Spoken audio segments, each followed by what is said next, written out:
இந்த தரம் பயம் போடுவான் அவனுக்கு. நான் எப்போவுமே ரெட்டலை தான். நீங்கள் எப்போ ரெட்டலை தான்? ஏமா எப்போவுமே ரெட்டலை தான்? என்ன காரணம்?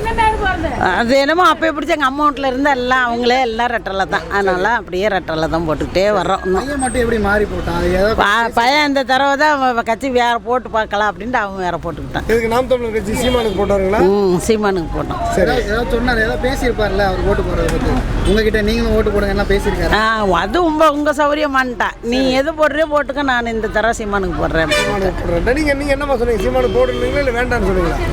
நான் ஒன்றுமே சொல்ல, அவங்க பிரியம் தானே, அதெல்லாம் ஓட்டு போடுறதுல அவங்க பிரியம், போட்டுக்கிட்டு.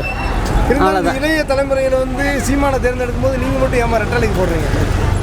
அப்படி இல்லை, ரெட்டலே தலைமுறையாக போட்டுகிட்டே இருக்கிறமேன்னு போட்டுடுறேன், அவ்வளோதான். என்ன நல்லது பண்ணுறாங்க என்னது கெட்டது பண்ணுறாங்களா பார்க்க மாட்டீங்களாமா, இல்லை சும்மா அப்படியே போட்டுருவீங்க? இல்லை, அப்படிலாம் நினைக்கல. இதுனா அப்படியே பிடிச்சி காலம்புறம் போட்டுகிட்டே இருந்தனால போட்டுடுறேன், அவ்வளோதான் வித்தியாசம், வேறு எது. போயிருது. சரி.